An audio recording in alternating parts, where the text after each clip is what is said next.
It was a quiet evening when James, a retired black veteran, stepped into a small-town diner he'd never visited before.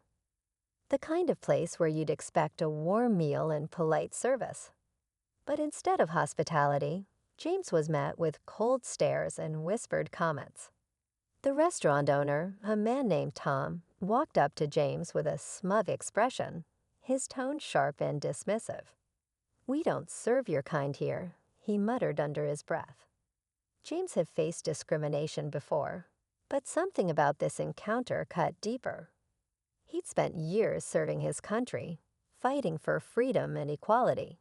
Yet here he was, humiliated in his own land. James stayed calm, refusing to stoop to the owner's level. "I'll take my business elsewhere," he said, his voice steady but full of quiet dignity. What no one in that room knew, including the arrogant restaurant owner, was the identity of James's son, a young man whose influence could change everything. As James turned to leave, a familiar figure walked in, one that left the room in stunned silence.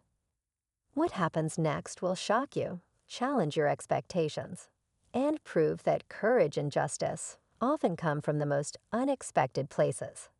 Stay tuned to see how this father and son team up to teach a powerful lesson no one in that diner will ever forget. As James turned to leave, the bell above the diner door jingled. A tall young man stepped inside, his confident presence immediately commanding attention. Dressed in a sharp suit, he looked out of place in the small-town diner, yet somehow he seemed completely at ease. He scanned the room, his eyes landing on James, and a warm, knowing smile spread across his face. "Dad, there you are," the man said, his voice calm yet firm. The room fell silent as he walked over to James, placing a hand on his father's shoulder. The other customers exchanged puzzled glances, sensing that this encounter was far from ordinary. The owner, Tom, shifted uncomfortably behind the counter. He hadn't expected anyone to challenge him, let alone someone like this young man. "Is there a problem here?" the man asked, his tone polite but laced with authority. Tom hesitated before stammering, "No problem at all." But his uneasy expression betrayed him. James looked at his son, a hint of pride in his eyes, but he remained silent. He didn't need to say anything. His son had already taken control of the moment. The young man turned to the room, his voice steady as he said, "It's funny how people show their true colors when they think no one's watching." The tension thickened as whispers spread among the customers. No one knew who this man was, but they could sense he was somewhat important. As the pieces began to fall into place, Tom's expression darkened. He was starting to realize he had made a grave mistake, but it was too late to take it back. The air in the diner was heavy, every pair of eyes fixed on the young man as he stood tall beside his father. Tom fidgeted behind the counter, his confidence unraveling as he tried to regain control of the situation. "Look, I didn't mean anything by it," he said, forcing a laugh that didn't reach his eyes. "Just a misunderstanding." James raised an eyebrow but said nothing. He didn't need to. His son's calm yet unyielding demeanor said it all. "A misunderstanding," the young man repeated, his voice steady but edged with disbelief. Funny, because it didn't sound like one.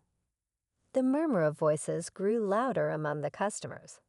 Some were quietly questioning Tom's actions, while others avoided eye contact altogether, unwilling to get involved.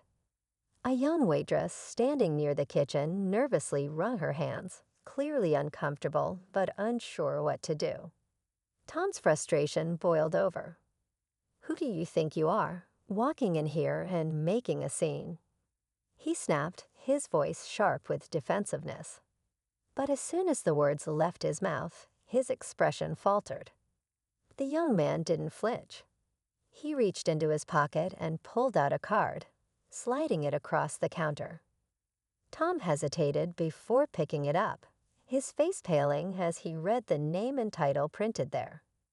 The customers leaned in, curious but cautious, as the tension climbed higher. Tom's hands trembled as he realized the weight of his mistake. Still, he wasn't ready to back down entirely, clinging to the last shreds of his bravado. James glanced at his son, his calm gaze filled with a quiet strength. The room held its breath, waiting for what would come next. Tom's eyes darted between James and his son, his breath shallow as he gripped the business card. His voice cracked as he tried to recover, though his bravado was now all but gone. "I didn't know," he muttered, his tone wavering. "I didn't realize who you were." The young man stepped closer, his calm presence now carrying a quiet intensity. "That's the problem, isn't it?" he said. "You thought you could treat my father like he didn't matter. You didn't care who he is, only what you assumed about him." The room was eerily silent, save for the faint clinking of silverware as a few patrons nervously shifted in their seats. Even the young waitress froze in place, her wide eyes darting between the three men.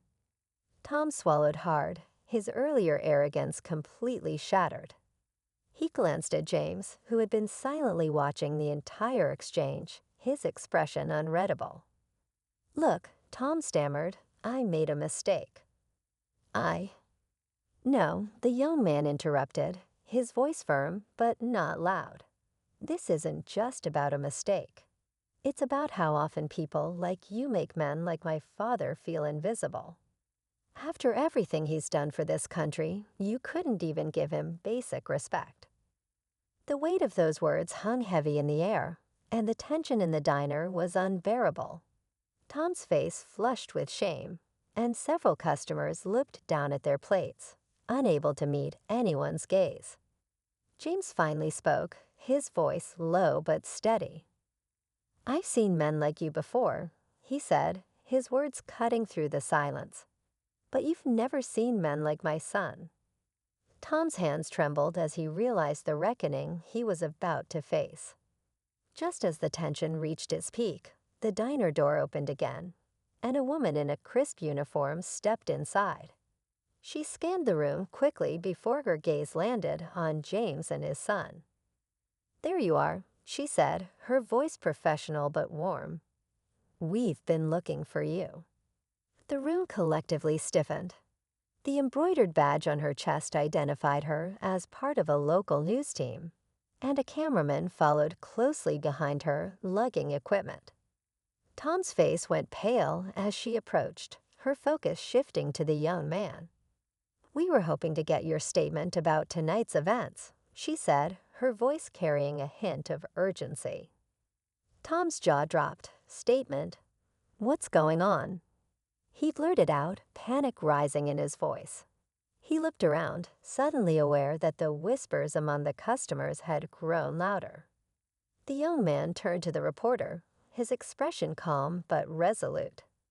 "It seems my father's experience here tonight speaks volumes about the challenges veterans like him face even after serving this country. This is about more than just one incident. It's about addressing the deeper issue." The cameraman began setting up, and the waitress edged closer, clearly curious but hesitant to interrupt. Tom's hands gripped the counter as he struggled to process what was happening. You can't just come in here like this," he sputtered, his voice cracking. The young man turned back to Tom, his expression unwavering. "Actually, I can," he said, "and I will." The customers watched in stunned silence, some leaning forward as though they didn't want to miss a single word. The stakes had just been raised, and everyone knew there was no turning back now. The room was electric with tension as the camera began rolling. Tom tried to compose himself, but his shifting eyes and nervous fidgeting betrayed his discomfort. The young man stepped forward, his voice clear and unwavering as he began to speak. "Tonight, my father, a man who gave his life to serving this country, walked into this diner expecting nothing more than a meal. Instead, he was met with disrespect and discrimination." Tom opened his mouth to protest, but the young man raised a hand, silencing him. "But this isn't just about my father," he continued. "It's about the countless others who face the same treatment daily, who are judged not by their character or sacrifices, but by the color of their skin." The reporter nodded, clearly captivated, but the young man wasn't finished. Turning to the crowd, he said, "This isn't a call-out. It's a call to reflect.